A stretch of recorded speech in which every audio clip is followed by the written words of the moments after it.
How do you define that? How do you define failing forward? Yeah, failing forward. Take a failure and figure out why it happened, what you did wrong, and go do something else. And do something else. Go into And the yeah, next venture. Come back yeah, stronger and tougher, and see. Keep going. Keep taking yeah, that step forward.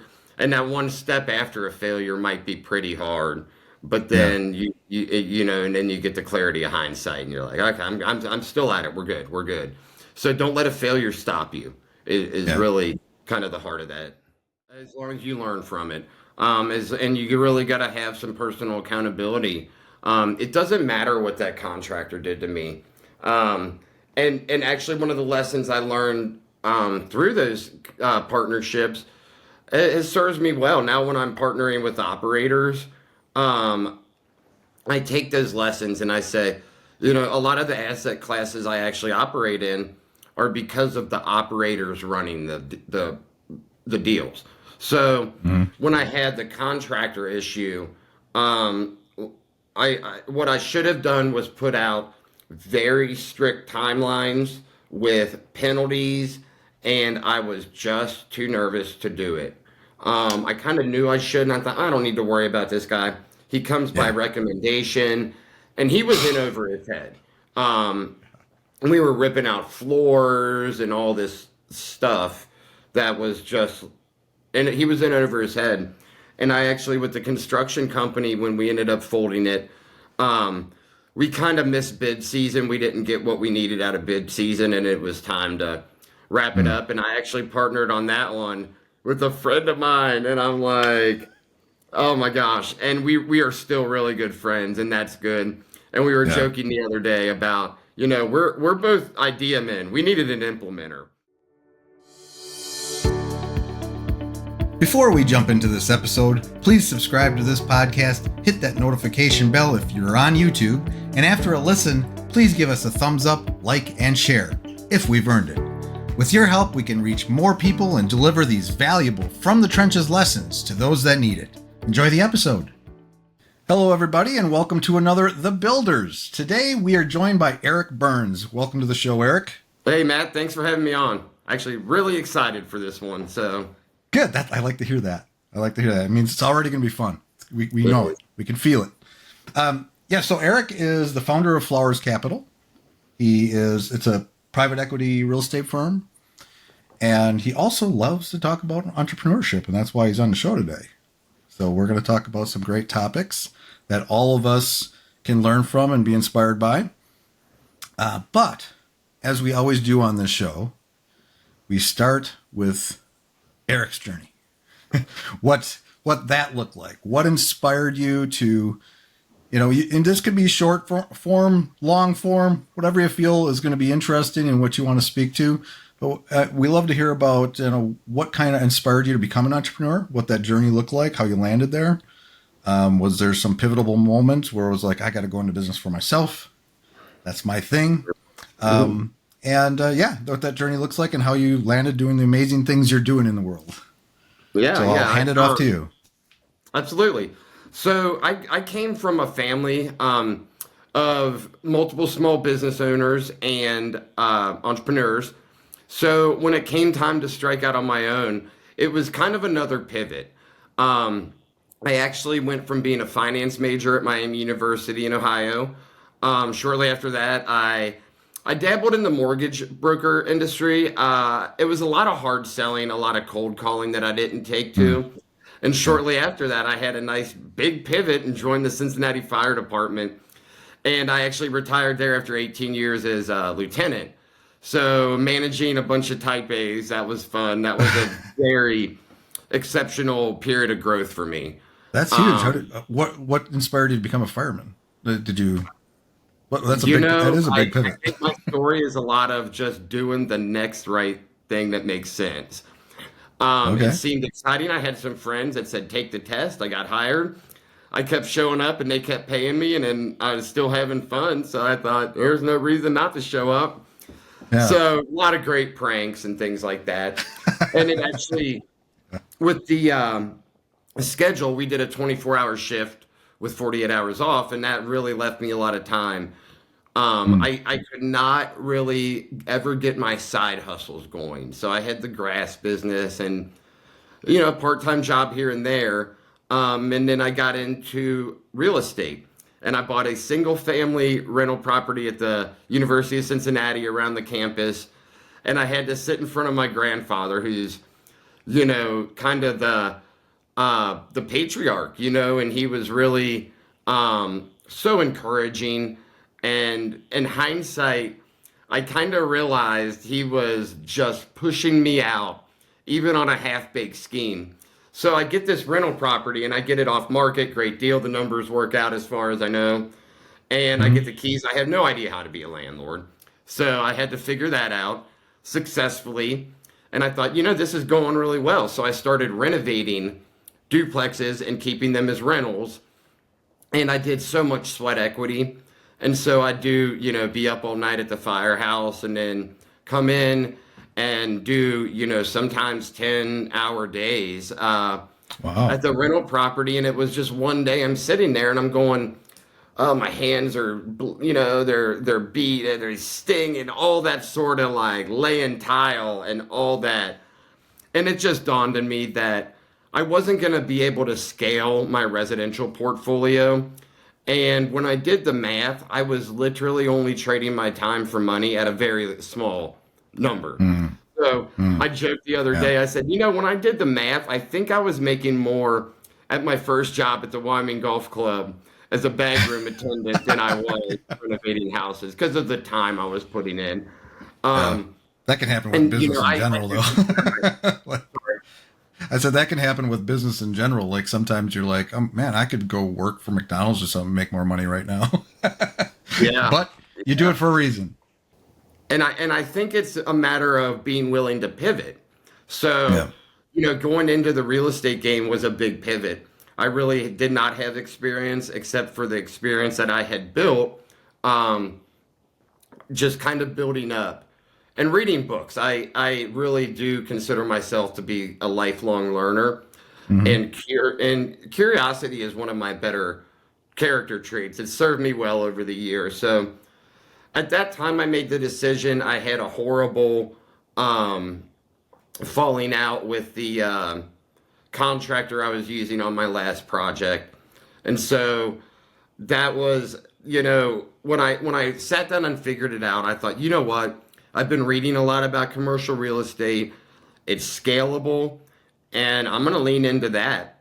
So once I exited the residential space, my skill set complemented multifamily well in Mm. commercial real estate. So that's kind of where I landed. Was we raise capital and we have a group of operators we work with, great markets, great projects, but most importantly, great operators.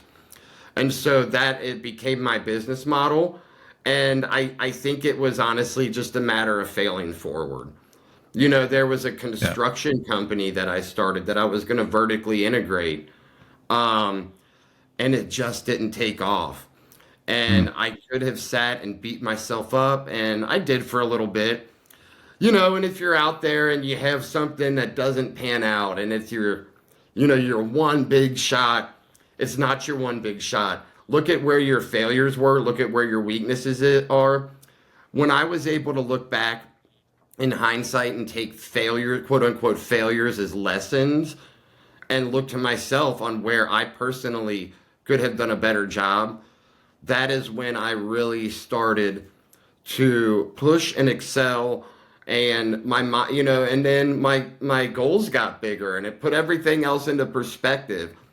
And sometimes you just gotta maybe sit for a few days and feel sorry for yourself and cry it out, and you know curse the partner that didn't do you right or whatever it Right. is, Right. and then day four, dust it off and get back to it. um, and Yeah. my biggest fear is that I will come to the end of my career and realize that I didn't leave it on the field, that I could have done more.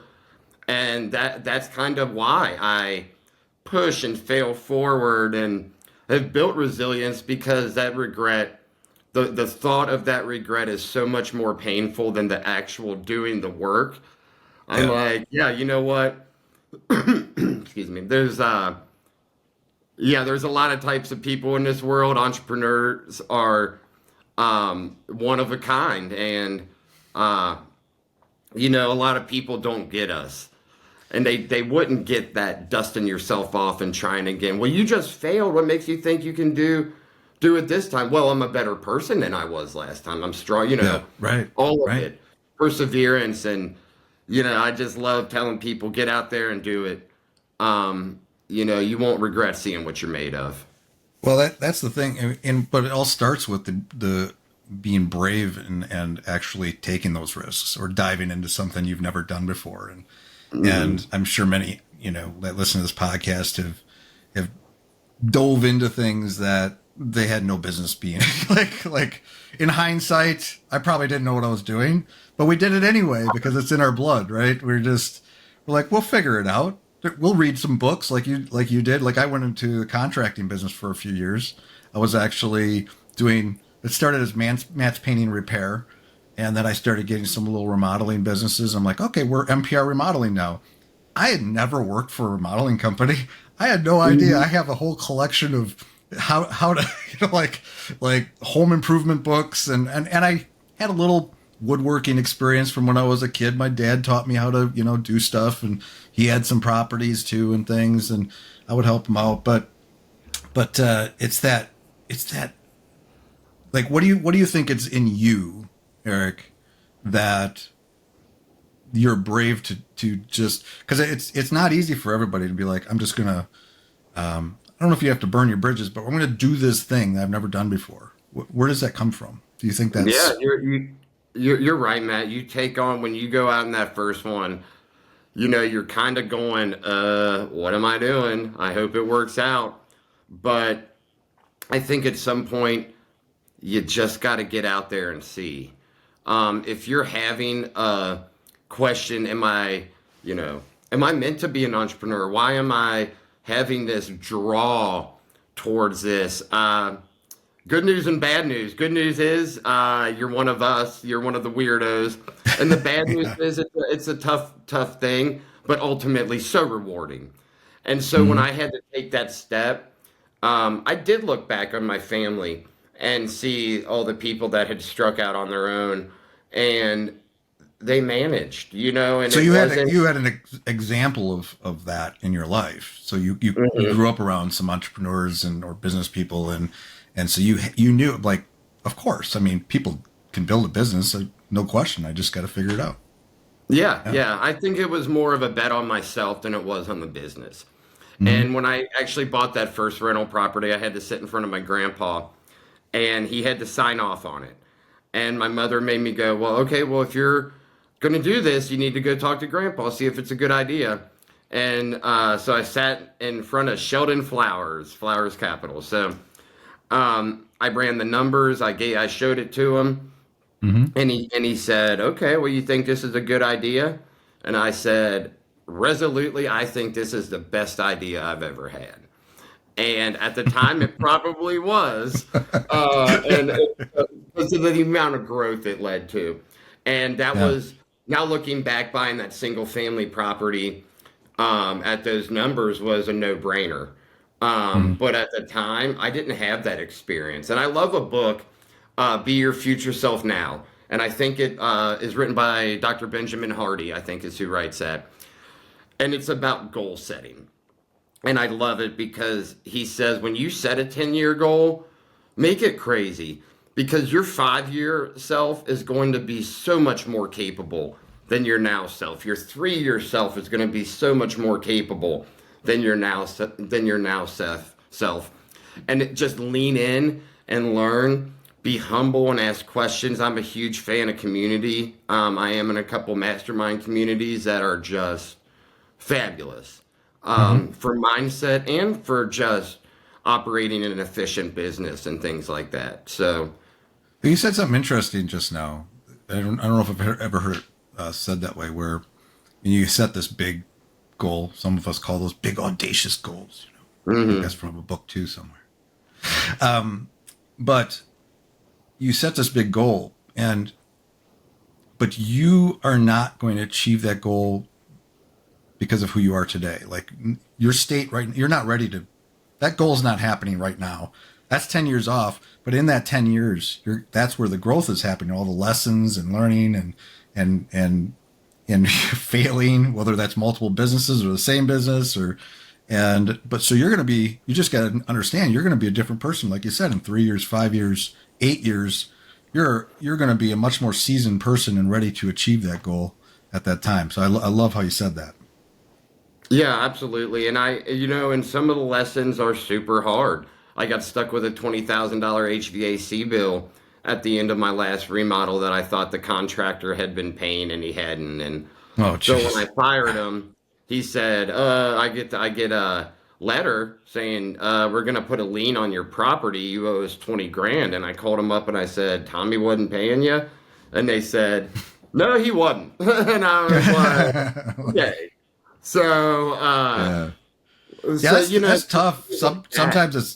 Sometimes it's the people you know, that you bring under, well, into the project with you, that are the ones that are going to make the wrong decisions or do things that are going to, make things bad for you in the end, either financially or crash the business. And that's unfortunate. Like, I've had my share of partnerships over the years, and again, 20 years ago, Matt was would have jumped into a partnership I probably wouldn't today, because I've learned what to look for and how to structure that or what to avoid. And I can read people a little better today.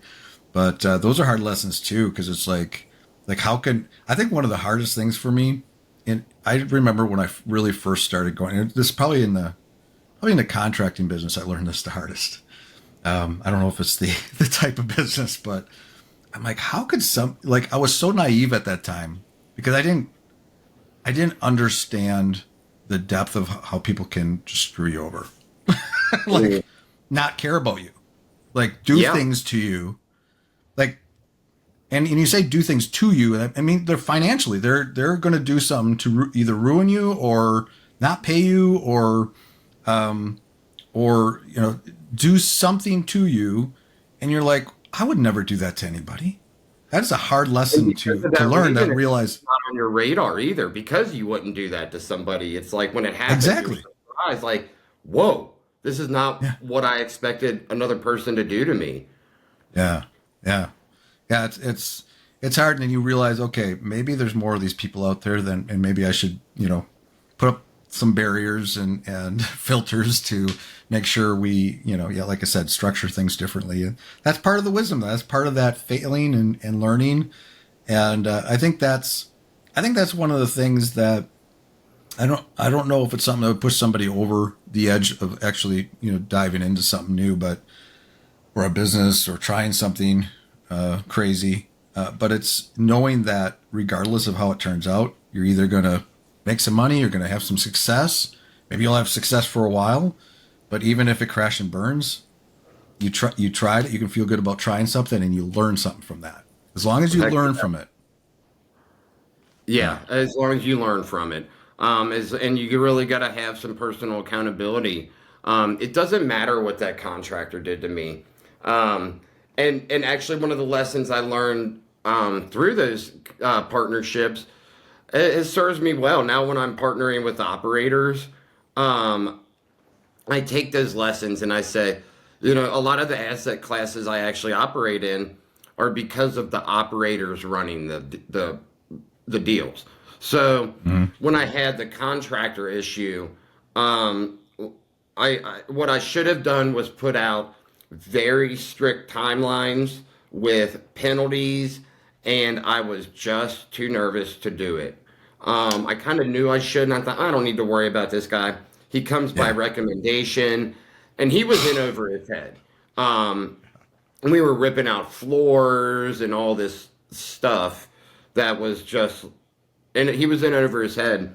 And I actually, with the construction company, when we ended up folding it, um, we kind of missed bid season. We didn't get what we needed out of bid season, and it was time to wrap it Mm. up. And I actually partnered on that one with a friend of mine, and I'm like, oh my gosh. And we are still really good friends, and that's good. And we were Yeah. joking the other day about, we're both idea men. We needed an implementer. And I Yeah. think, just really verifying who you're working with, how do they interact with other people? Are they genuine? That's a big one. Um, and then also, do they have the infrastructure that they say they do? Had me and um, uh, my buddy gone down and looked and said, okay, what kind of labor do we have ready to mobilize here next month? That might Mm. have made things a little different. Yeah. Um, but we were both under the impression, hey, we'll hustle and we'll get it together. And because that's the formula that had worked for us for so long. Right. Um, and taking that and moving into partnerships that you're comfortable with and you enjoy is something that, yeah. I hope you don't have to go through the experience of a bad partnership to figure out what Matt and I did, but yeah, be Yeah. careful. And know your worth too. You're Yeah. valuable as a partner too. If people are looking to partner with you, one partner isn't going to make or break your business idea. Keep looking till Yeah. it's the right fit. Yeah. It has to be a mutual respect and mutual, like one can't. Yeah. And that's the beautiful thing I like about podcasts and storytelling and stuff like that. Hopefully, the things we're talking about here will make people maybe, think twice, or something here will, in some situation, will be like, I remember those two. I remember Eric and Matt talking about this. And Yeah. this looks exactly like they were talking about. Maybe I should be more careful. Uh-huh. No, Those guys yeah, have bad taste in character. Maybe I'm going to do a little better, right? yeah, right. Yeah.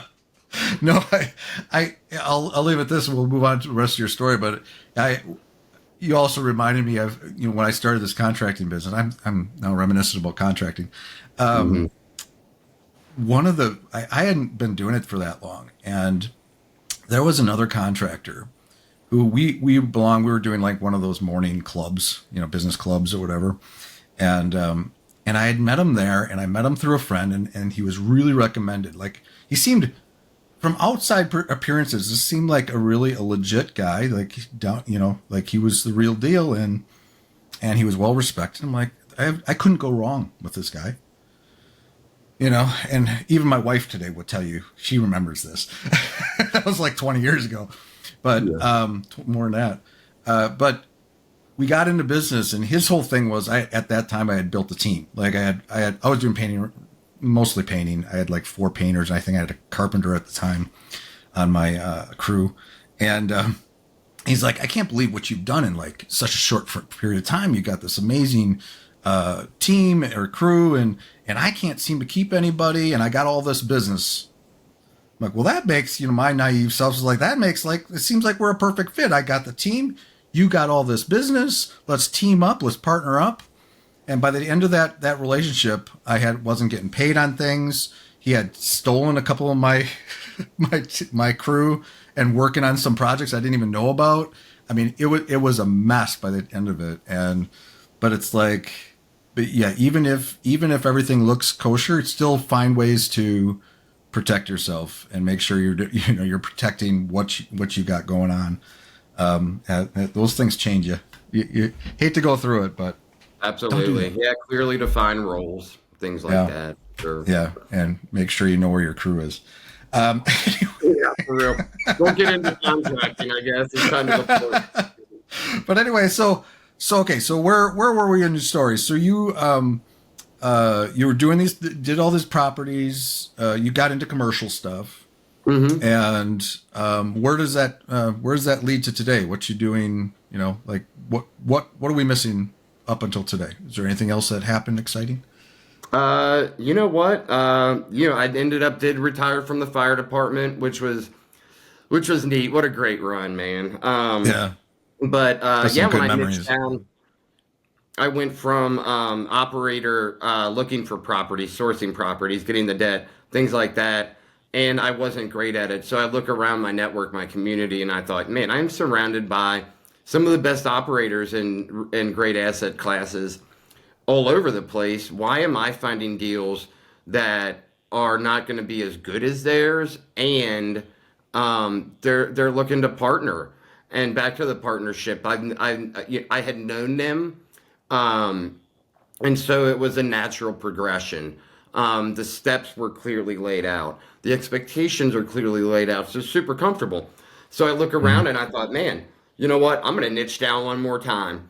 And that was kind of when I decided I'm going to start bringing private equity into large, mostly apartments. We do some uh, mobile home parks and things like that, some other alternative investments. So that was my final niche down to date was focusing on working with those great operators that I had networked with.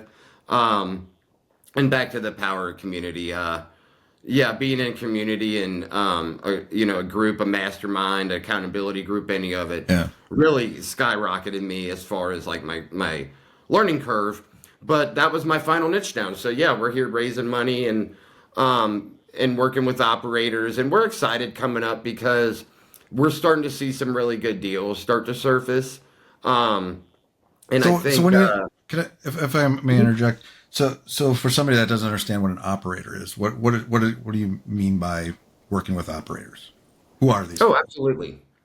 So with a syndication model, the operator takes usually about 30% of the deal to run it. So what those guys do, they find the deal, they line up the debt, they have the property management company ready to go.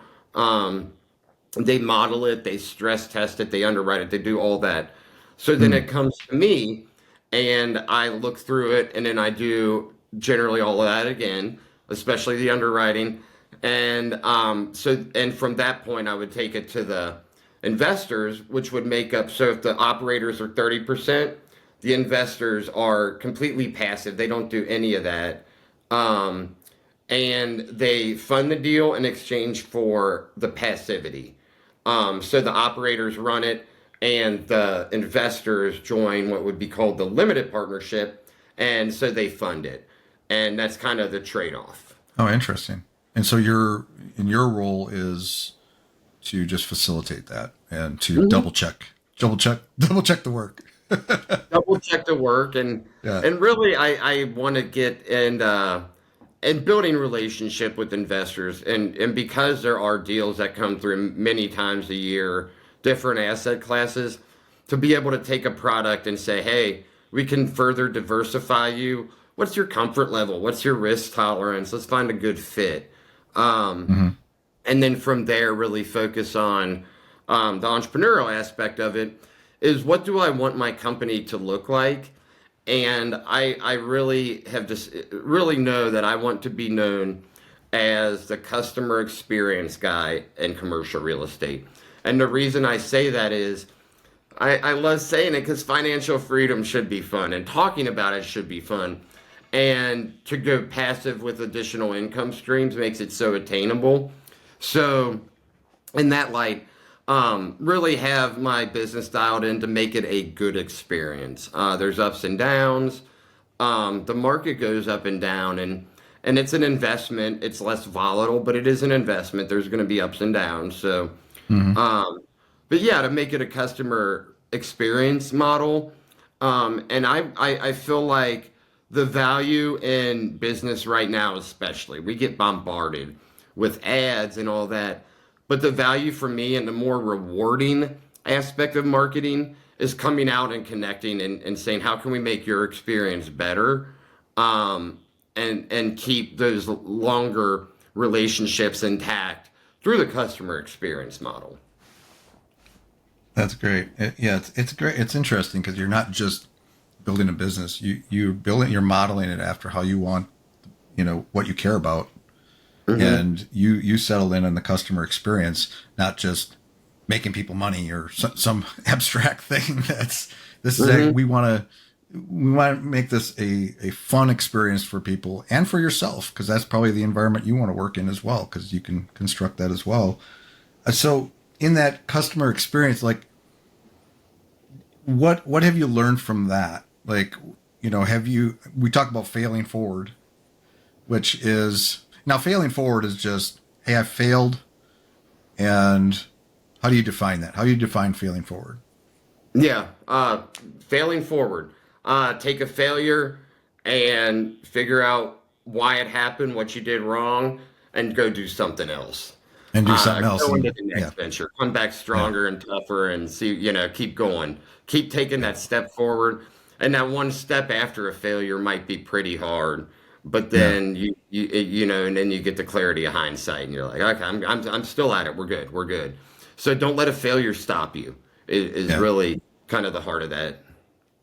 Okay. And so, and with the customer experience now, like what that probably applies. I mean, failing forward can be applied to a lot of things, but even Mhm. within what your goal is to give people a great experience, you're probably applying this as well because you're learning as you go. Oh, we didn't do so well with that particular customer, or they're having an issue here, and we can iterate on that and improve over time as well, right? Do you have any Mhm. examples of like where maybe that has played out? So yeah, I mean, I think it's simple things, um, and it goes for my life as well. When people feel appreciated, it makes them feel good, and it makes you feel good for making them feel good. Mm, It's not even if you go out and you start your morning and think, man, I wonder, let me put a smile on someone's face before I leave Starbucks. It makes a difference in people's day, and it makes a difference in your day.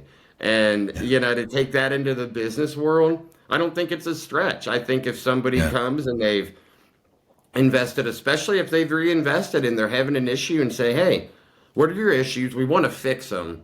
We want to make sure this doesn't happen again, but we want to move forward with a much better experience for you. What matters to you and what doesn't matter to you, and really dial in on what your current customer base is interested in, how, what they want to see as far as the customer experience, and model it after that.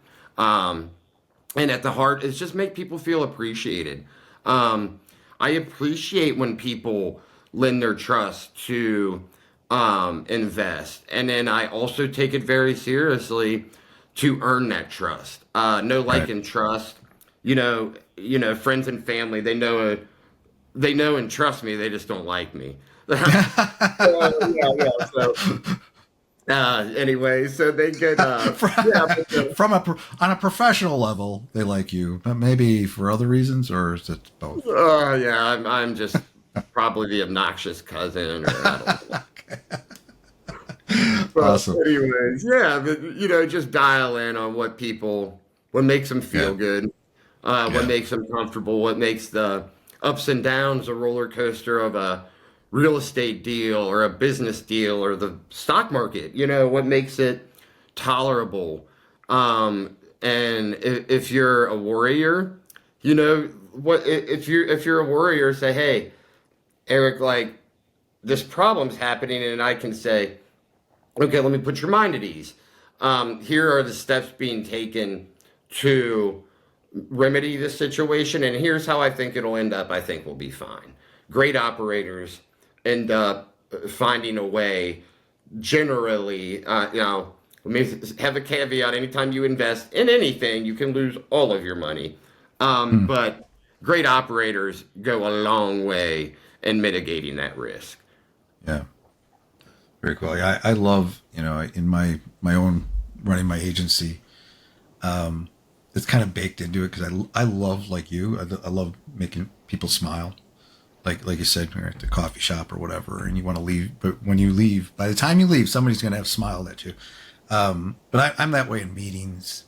I'm Hmm. that way with, like, I there's something really great about that, and I hope it bleeds into my business because not only you're there to do business, like you know you're there for professional reasons to take care of Hmm. people and they can trust you, and but at the same time you can still have some fun and you can still smile and laugh and tell a good joke. And I remember it was a while back, even on this podcast, I had somebody, I was talking to somebody and he's like, he was going to get his CEO on. I talked him into, because I thought that guy seems interesting. I want to talk to that guy in here. I won't say who it is, but the guy I was talking to, he's like, I said, you're not going to make this guy, you're not going to make this guy smile. Or he's like really straight, like Hmm. he's like very serious, and he doesn't laugh very easily. I got him to laugh a few times. I was so proud of myself on that podcast. I'm like, I did it. That was my whole goal. I don't Yeah. the Well, topic. aside, it was great, That is but I made him laugh. So it's just it is a good feeling, it's a good feeling to like, you made someone's day. So hmm And how I fun is appreciate that that. when you get to do that and bring a great product to people at the same time that they enjoy and will Yeah, continue to enjoy, I think is pretty neat too. absolutely. But yeah, and actually, Matt, I like going in and I learned this tip for any of you guys that want to go make people smile at the coffee shop. If you compliment a jacket or shoes or, the lady with the red hair, I love going out and I'll say, "Man, I love your red hair. It looks amazing," or now they do purple and all these colors, but, Yeah, um, like, I mean, it's super cool. And, people, it doesn't take a lot. Hey man, I like your jacket. I love the window pane, whatever it is. exactly. Um, Yeah, People feel noticed and they feel appreciated and they feel good. And I think yeah, that is that's just a good thing in life, I think. yeah. We need more of that. There's so much craziness today, and everyone's walking around with a skull on their face. And it's like, hmm some of us need to take up that, that torch or whatever we're going to call it, the mantle. I don't know. What do we take up? I don't we I think take we'll something take up up. the torch, and I think we'll do it together. We'll take up the torch. Yes, we'll spread the word and get people doing that. That's awesome. So now Flowers Capital, like, so is that strictly what you do? Is how you work with real estate, commercial real estate, and stuff like that? Do you do any other kind of investments or anything, any other services So with as far Flowers? as services, just the multiple asset classes. As far Mm, as investments, I'm diversified like anybody else. Real estate is definitely like bread and butter where I believe the accumulation of net worth is and has been.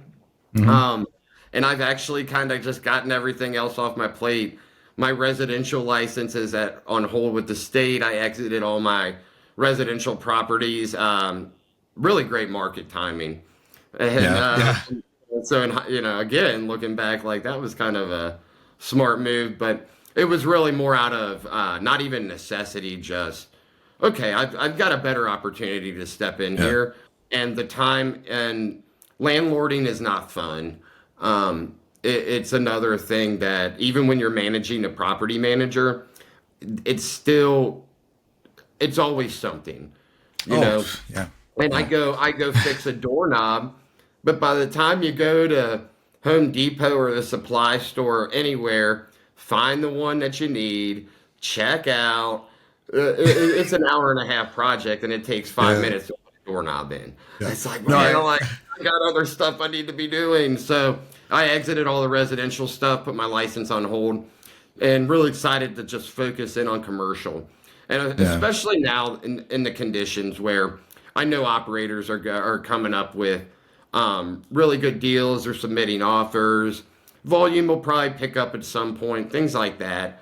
yeah. Supply and demand in a lot of markets is still really good for investment. So Hmm. yeah, we're coming off kind of a tumultuous time, but exciting moving forward. And I don't have anything else on my plate, so that's a good Good. thing You're too. focused. You're focused. I'm That's good. focused. Finally, no more shiny object syndrome. That's good. That's important to find that place. Like I feel that way with my business after all those decades of going all over the place. Yeah, No, yeah, going from building things, and now you got the web development, and yeah, yeah, yeah, you're a that pivot was guy too. yeah. I've always been building something, but it's in all kinds of different ways. I guess when I was an insurance agent for a decade, I guess I was building policies or something. I don't know. Mhm. But no, it's interesting.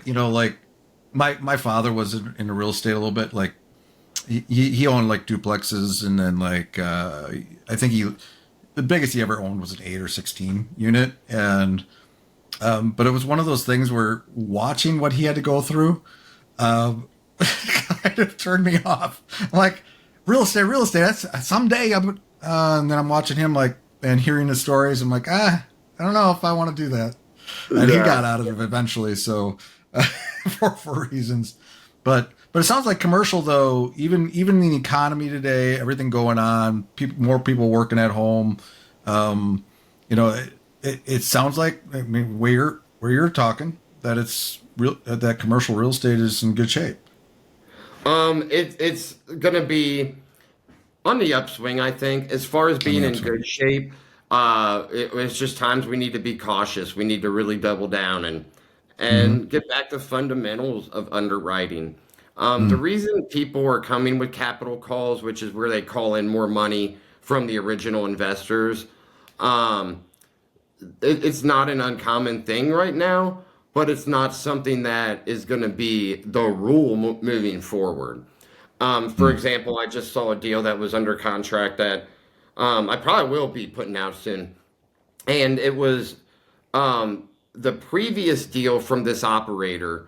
I knowing how they were underwriting, I'm really excited for this one coming up, and it gets to the point of what is conservative underwriting. Just because someone puts it on a website doesn't make it so. Right. Um, yeah, really look in, and I like looking at the stress test too. You know, especially more so now. Where are rent increases looking like? What are we planning on? What's the cap rate, the capitalization rate, which will dictate the price at exit? All these things, you're really just doubling down and say, okay. So I saw one that the cap rate at exit was going to be higher than the going in cap rate. So buying at X cap rate, exiting at Y cap rate. Y was going to be they were expecting to sell in a worse market than they're in. And Right. I Right. said, man, if that's not conservative, I don't know what is. So Yeah. Right. things like that. So a lot to be excited about. And Yeah. yeah, Even though things are kind of a mess, it's all how you approach it, mhm. and scientifically, Market the numbers. fundamentals, supply and demand, everything supply Yeah. and demand, I guess. Yeah. Very cool. So if somebody wants to learn more about what you do, and you know, I mean, who are you looking for? More operators? Are you looking, who, how can somebody get involved with what you do, or get in touch with you? Yeah, if you're ever interested in learning more about the passive investment, for sure. It's a great way to not have to landlord take advantage of real estate. And I believe in it as a true builder of net worth and in our Hmm. pursuit for financial freedom and that freedom with time and experiences. Yeah, it's a neat thing. So So you're, if somebody wants to learn more, yeah, just go to www.flowerscapital.com and there's a free ebook at the top too with some of the syndication basics. learn more about what you do. And do you hang out anywhere on the World Wide Web? Are you a LinkedIn guy, or I am you on just avoid LinkedIn. social? Yeah. I'm on LinkedIn. I don't use social except to look at like comedian reels or old grunge rock videos or something like that, you know. So Yeah. LinkedIn is my primary social communication for search for Nice. sure. Well, I'll see you around LinkedIn, sir. It was like, Absolutely. it was great having you, Eric. Thanks for sharing your insights, and talking about failure and everything. Like all of us, from an entrepreneurial perspective, it's got to be in our DNA to be able to handle those things, and frame it that it's a good thing one way or another, no matter how it turns out. Yeah, So, yeah. but Hey, yeah, great having thanks you. for a great time. I always love talking to you, and to put everyone's mind at ease, there are still some great entrepreneurs out there like Matt who, they're yeah, just stay in there, keep going. You won't regret it. You got it. All right. Until next time, take care. Thanks. That's all for today's episode. I hope you enjoyed that. Again, please subscribe if you haven't already, and give us a thumbs up if we deserve it. Now, a word from our sponsor, my agency, Unified Web Design. We build custom websites, features, we maintain websites, we work with agencies to fulfill their web design and development needs, and more. If you're interested in our services or are looking for an agency to work with as a partner to build awesome sites for your clients, feel free to reach out to me at unifiedwebdesign.com. There's a handy contact me link at the top. Fill out that form and it will open a ticket, and that ticket will find its way to me. Thanks for joining me today. We'll see you next time.